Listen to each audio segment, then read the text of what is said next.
कुछ देर अपनी आंखों को बंद करके ये सोचिए कि जैसे आप किसी वजह से एक ऐसे स्थान पर आ गए हैं जहाँ पर ना तो आपका परिवार का कोई व्यक्ति है और ना ही दूसरे लोग, ना तो आपके पास खाने को खाना है और ना ही वापस घर जाने के लिए कोई साधन। आपको अपने आप को जिंदा रखने के लिए हर कोशिश करनी पड़ रही है। सोचने पर भी ये कितना खतरनाक लगता है, पर शुक्र कीजिए कि ये केवल आपकी सोच है। लेकिन क्या आपको पता है, असल में ये इमेजिनेशन एक इंसान की रियल कहानी है जिसने अपनी लाइफ में ये सब सहा और बड़ी मुश्किलों से अपने घर वापस पहुंचा। ये शख्स है एक मछुआरा जिसका नाम है जोस अल्वाडोर अल्वारेगा, जिन्होंने लगभग 438 दिन समुद्र में ही बिताए थे। जी हाँ, 438 दिन। सोचने में ही कितना भयानक लगता है।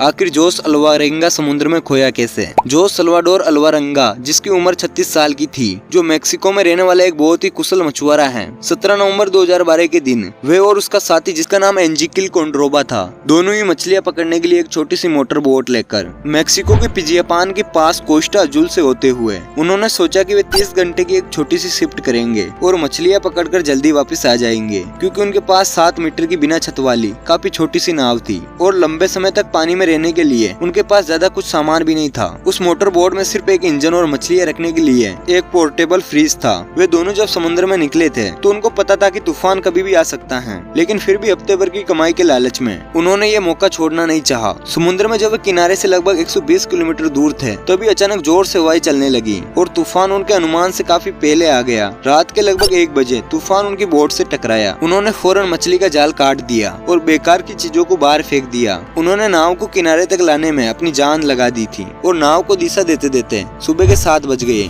अब वे किनारे से केवल 24 किलोमीटर ही दूर थे। उन्हें जमीन भी दिखाई देने लगी थी, लेकिन उसके बाद कुछ ऐसा हुआ जिससे उन दोनों की जिंदगी पूरी तरह बदलने वाली थी। अचानक उनकी नाव की मोटर से धुआं निकलने लगा और नाव ना आगे बढ़ पा रही थी और ना ही पीछे। मोटर के खराब होने के कारण हवा उनकी नाव को समुद्र में फिर से खींचने लगी। किस्मत से उनका रेडियो अभी भी काम कर रहा था। उन्होंने रेडियो की मदद से अपनी लोकेशन उनके बॉस तक पहुंचाने की कोशिश की, लेकिन बदकिस्मती ऐसी थी कि रेडियो की बैटरी भी तभी खत्म हो गई। ये सुनने में किसी फिल्म की कहानी से कम नहीं लग रहा है, लेकिन ये सच है। जरा सोचिए, अपनी मंजिल के इतने करीब होने के बाद ऐसा हो जाए तो उन्हें कैसा लगा होगा। उनके बॉस ने कई दिनों तक सर्च मिशन चलाए और उन्हें कई अलग अलग फिशिंग लोकेशन के आसपास ढूंढा गया, लेकिन उनका कहीं भी पता नहीं चल पाया, क्योंकि अब तक वे बड़े से महासागर के बीच में फंस चुके थे।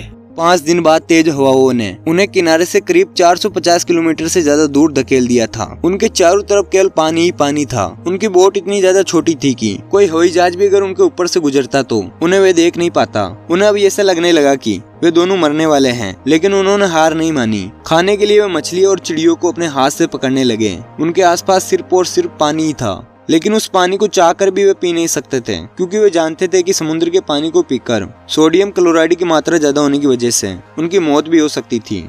कई महीनों तक ऐसे अकेले रहने से किसी भी इंसान के शरीर पर ही नहीं बल्कि दिमाग पर भी उसका असर होता है। अल्वारेंगा के मुताबिक कुछ ऐसा ही उसके दोस्त के साथ भी हुआ। करीब 4 महीने तक ऐसे ही अकेले रहने की वजह से एजेकिल ने जीने की उम्मीद छोड़ दी। उसका दिमाग उसे हेलोसिनेट करने लगा। उसे अजीब अजीब चीजें दिखाई देने लगी। कभी कभी उसे ऐसा लगता जैसे वो सांस ही नहीं ले पा रहा हो और कभी कभी वह खुद को मारने की बात भी करने लगता था। धीरे धीरे उसने खाना खाना भी छोड़ दिया और वो बीमार पड़ गया और कुछ ही दिनों बाद उसकी मौत हो गई। अल्वारेंगा अब बिल्कुल अकेला हो गया। उसने बताया कि एक बार उसके सामने से एक बड़ी सामान ले जाने वाली जहाज निकली। उसमें से 4 लोगों ने उनकी तरफ देखा भी और उसकी तरफ से हाथ भी हिलाया, लेकिन वे उसे बचाने के लिए नहीं रुके। यह उसके दिमाग का हेलोसिनेशन भी हो सकता है, क्योंकि अकेले रहने की वजह से हेलोसिनेशन होना आम बात होती है। इसी तरह 14 महीने गुजर गए और अब तक अल्वारेंगा ने करीब 8000 किलोमीटर का रास्ता तय कर लिया था। 30 जनवरी 2014 के दिन उसने अपनी नाव के पास नारियल तैरते हुए देखा। ये देखते ही उसमें नई जान आ गई, क्योंकि उसे यकीन हो गया कि यहाँ आसपास कोई ना कोई टापू जरूर होगा। उसी दिशा में पानी में हाथ मारते हुए वह आगे बढ़ने लगा। थोड़ी ही दूरी पर उसे एक टापू दिखाई दिया। उस टापू तक पहुँचने में उसे करीब आधे दिन का समय लग गया और आखिरकार 1 साल से ऊपर एक बोट में रहने के बाद पहली बार उसने जमीन पर पाँव रखा और कई महीनों बाद किसी दूसरे इंसान को देखा।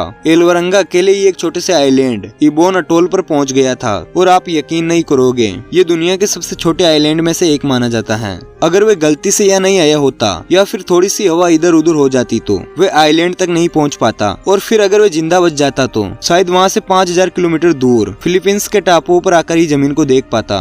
करीब 438 दिन नरक जैसा जीवन जीने के बाद 30 जनवरी 2014 को उसे कुछ दूरी पर पहाड़ दिखाई देने लगे, जो कि ये मार्शल आइलैंड का ही एक छोटा सा हिस्सा था। फिर जोसे ने देर किया बिना नाव से छलांग लगा दी और तैरकर किनारे तक पहुंच गए। अंत में जोसे ने किनारे पर आकर जमीन पर कदम रखे और बेहोश हो गए। उस आइलैंड पर रहने वाले लोगों ने जब उन्हें बेहोश पड़े देखा तो उसे घर ले आए। जोसे जब होश में आए तो उन्होंने अपने पास बीच हाउस के मालिकों को देखा, जिन्होंने जोसे के बारे में पुलिस को बता दिया। पुलिस ने जब देखा कि जोसे के आंखों की रोशनी कम हो गई थी, वह बहुत कठिनाई से चल पा रहा था और उनके बाल जैसे किसी झाड़ी की तरह उलझ गए थे, तो पुलिस को लगा कि जोसे के साथ किसी ने बहुत बुरा किया है। लेकिन जब जोसे ने उन्हें सच बताया तो इस बात की इन्वेस्टिगेशन भी हुई, जिससे पता चला कि वह बिल्कुल सच बोल रहा था। जोसे जब अपने घर वापस लौटा तो उन्हें देखकर सभी हैरान रह गए, क्योंकि सबको लगा कि वह अब इस दुनिया में नहीं रहे हैं। उनके लौटने पर जोसे के माता पिता बहुत खुश हुए। अब जोसे अपने परिवार के साथ है और अपनी पिछली जिंदगी भुलाकर